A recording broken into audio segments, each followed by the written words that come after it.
살기로 했네. 주님 뜻대로 살기로 했네. 주님 뜻대로. 그러므로 방언을 말하는 자는 통역하기를 기도할지니 내가 만일 방언으로 기도하면 나의 영이 기도하거니와 나의 마음은 열매를 맺지 못하리라. 그러면 어떻게 할까? 내가 영으로 기도하고 또 마음으로 기도하며 내가 영으로 찬송하고 또 마음으로 찬송하리라. 그렇지 아니하면 내가 영으로 축복할 때 알지 못하는 처지에 있는 자가 내가 무슨 말을 하는지 알지 못하고 내 감사에 어찌 아멘 하리요. 너는 감사를 잘하였으나 그러나 다른 사람은 덕세움을 받지 못하리라. 내가 너희 모든 사람보다 방언을 더 말함으로 하나님께 감사하노라. 그러나 교회에서 내가 남을 가르치기 위하여 깨달은 마음으로 5마디 말을 하는 것이 1만마디 방언으로 말하는 것보다 나으니라. 형제들아, 지혜는 아이가 되지 말고 악에는 어린아이가 되라. 지혜는 장성한 사람이 되라. 율법에 기록된 바 주께서 이르시되 내가 다른 방언을 말하는 자와 다른 입술로 이 백성에게 말할지라도 그들이 여전히 듣지 아니하리라 하였으니, 그러므로 방언은 믿는 자들을 위하지 아니하고 믿지 아니한 자들을 위하는 표적이나 예언은 믿지 아니한 자들을 위하지 않고 믿는 자들을 위함이니라. 그러므로 온 교회가 함께 모여 다 방언으로 말하면 알지 못하는 자들이나 믿지 아니한 자들이 들어와서 너희를 미쳤다 하지 아니하겠느냐? 그러나 다 예언을 하면 믿지 아니하는 자들이나 알지 못하는 자들이 들어와서 모든 사람에게 책망을 들으며 모든 사람에게 판단을 받고 그 마음에 숨은 일들이 드러나게 되므로 엎드려 하나님께 경배하며 하나님이 참으로 너희 가운데 계신다 전파하리라. 사랑하는 성도 여러분, 신앙생활을 하면서 우리는 누구나 다 영적으로 더 깊어지기를 원합니다. 기도도 더 뜨겁게 하고 싶고 하나님의 음성도 더 분명하게 듣고 싶고 성령의 은혜도 더 풍성하게 경험하고 싶습니다. 그런 갈망은 너무나도 귀한 것입니다. 문제는 영적인 갈망 자체가 아니라 그 영적인 갈망이 누구를 향하고 있느냐라는 것입니다. 나는 영적으로 충만해지기를 원하는데 그 충만함이 나만을 위한 것인지 아니면 공동체를 살리고 교회를 세우기 위한 것인지 매우 중요하다라는 것입니다. 오늘 본문에서 바울은 바로 이 문제를 다루고 있습니다. 영적인 은사를 사모하라. 그러나 공동체를 세우는 방향으로 사모하라. 이것이 오늘 본문의 핵심이라는 것입니다. 어느 마을에 유명한 우물이 있었습니다. 이 우물은 물맛이 좋기로 매우 유명했습니다. 그래서 사람들은 자기 집에 물을 많이 길어다 놓았습니다. 그런데 시간이 지나자 이상한 일이 생겼습니다. 물을 길어온 사람들의 집에서는 물이 썩기 시작하는 것입니다. 반면에 우물은 여전히 맑았습니다. 왜 그랬을까요? 우물은 계속해서 물이 흘러나왔기 때문입니다. 고여 있으면 썩지만 흘러가는 물은 여전히 살아 있습니다. 은혜도 그렇습니다. 나만을 위해 모아두면 영적인 교만이 생기고 나누기 시작하면 생명이 되는 것입니다. 오늘 바울은 고여있는 영성이 아니라 흘러가는 영성을 가지라고 말씀하고 있습니다. 13절 말씀을 보겠습니다. 그러므로 방언을 말하는 자는 통역하기를 기도할지니. 고린도 교회는 방언을 매우 중요하게 여겼습니다. 방언을 많이 하는 사람이 더 영적인 사람처럼 여겨졌습니다. 하지만 바울은 전혀 다른 관점을 말하고 있습니다. 14절입니다. 내가 만일 방언으로 기도하면 나의 영이 기도하거니와 나의 마음은 열매를 맺지 못하리라. 방언은 하나님과의 깊은 교제를 가능하게 합니다. 하지만 다른 사람이 알아듣지 못하면 공동체에 유익이 없습니다. 그래서 바울은 말합니다. 15절입니다. 그러면 내가 어떻게 할까? 내가 영어로 기도하고 또 마음으로 기도하며 내가 영어로 찬송하고 또 마음으로 찬송하리라. 영도 중요합니다. 그러나 이해도 중요합니다. 은혜도 중요합니다. 그러나 전달도 중요합니다. 하나님께서 우리에게 은혜를 주시는 이유는 우리만 기뻐라고 주는 것이 아니다라는 것입니다. 다른 사람도 살리라고 주시는 것입니다. 많은 사람들이 신앙생활을 하면서 내가 얼마나 은혜를 받았는가 여기에 집중하는 경우가 참 많습니다. 예배를 드리고 나서도요, 우리는 내가 은혜 받았습니다 여기에 집중하는 경우가 참 많다는 겁니다. 그러나 하나님은 종종 우리에게 이렇게 물으신다는 겁니다. 너는 너를 통해 누가 은혜 받았느냐? 너를 통해서 누가 위로를 받았느냐?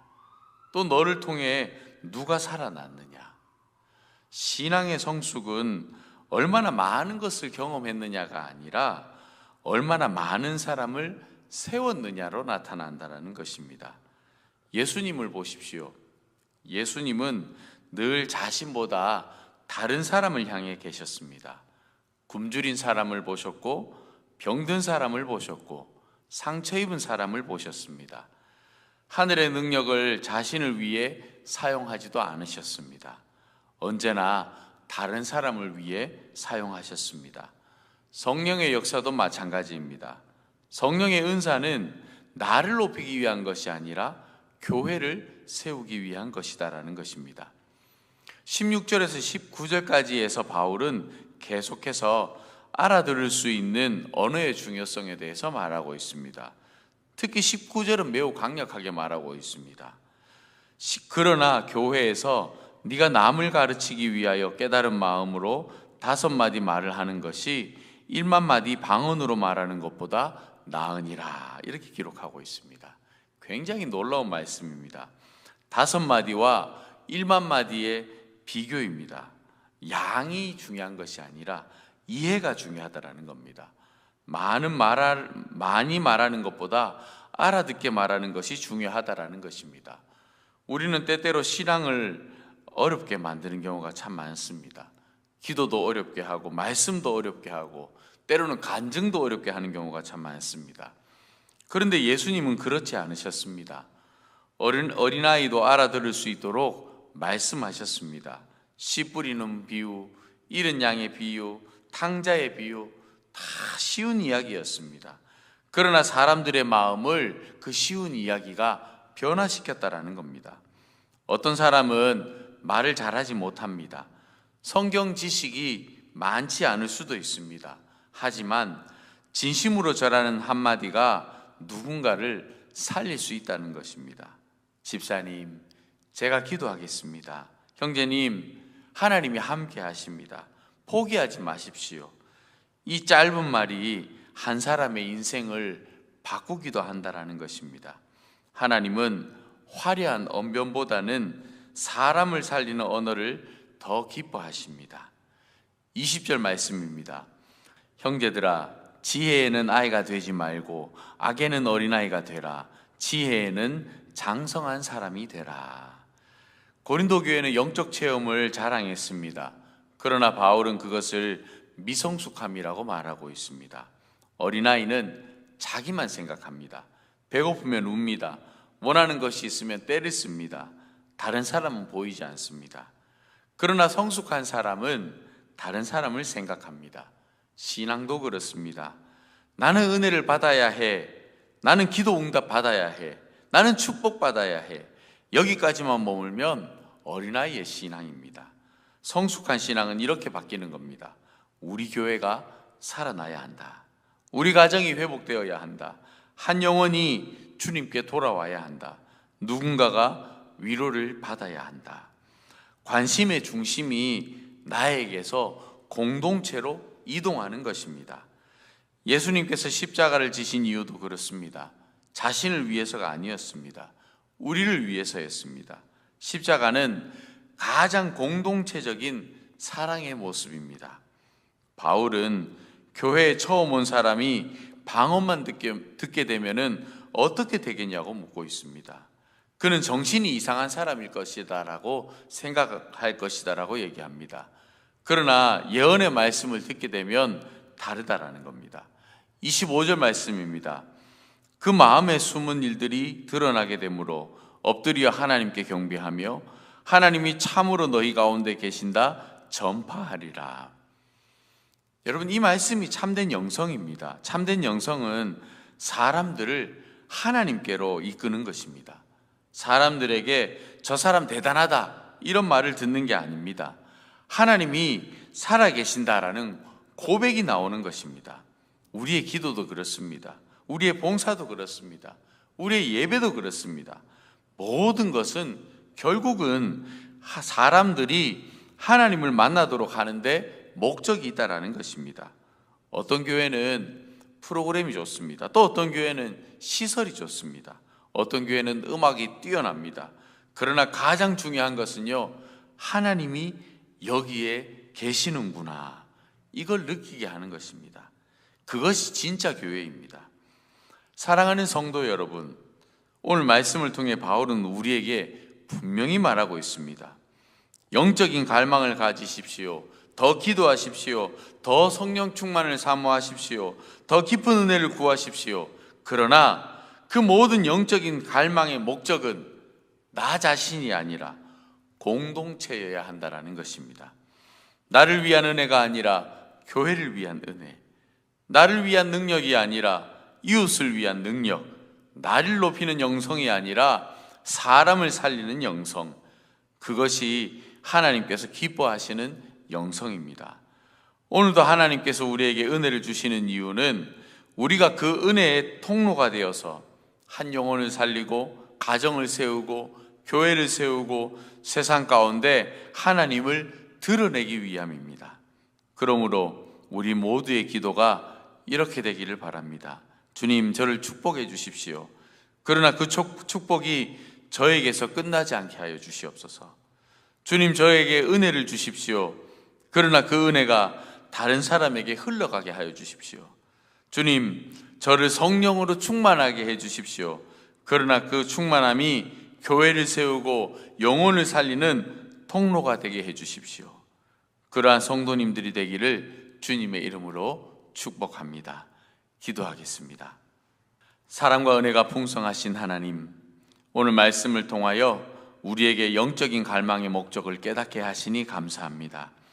우리는 때때로 더 큰 은혜를 구하고 더 깊은 체험을 사모하면서도 그 은혜를 나 자신을 위해 사용하려 했음을 고백합니다. 주님, 우리를 용서하여 주시옵소서. 성령님께서 우리 가운데 역사하실 때마다 우리를 높이는 도구가 아니라 교회를 세우고 성도를 위로하고 믿지 않는 영혼들을 주님께로 인도하는 통로가 되게 하여 주시옵소서.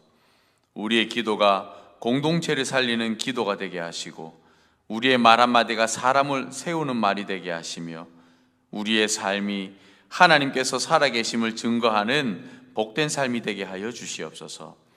우리 교회가 은혜를 소비하는 교회가 아니라 은혜를 흘려보내는 교회가 되게 하시고 성령의 은사가 자랑거리가 아니라 사랑의 통로가 되게 하여 주시옵소서. 혹시나 우리 가운데 낙심한 성도들이 있다면 하늘의 위로를 허락하여 주시고 병상에 있는 성도들에게 치유의 은혜를 베풀어 주시고 기도의 제목을 품고 나온 모든 심령 위에 성령의 충만함을 더하여 주시옵소서. 특별히 우리 교회, 우리를 통해 아직 주님을 알지 못하는 영혼들이 하나님을 만나게 하시고 우리의 가정과 일터와 삶의 자리에서 하나님이 참으로 함께 하신다는 고백이 나타나게 하여 주시옵소서. 오늘도 우리에게 맡기신 자리에서 성령의 인도하심을 따라 살아가게 하시고 우리의 모든 생각과 말과 행동이 하나님께 영광이 되게 하여 주시옵소서. 우리를 사랑하시고 구원하신 거룩하신 예수님의 이름으로 기도합니다. 아멘.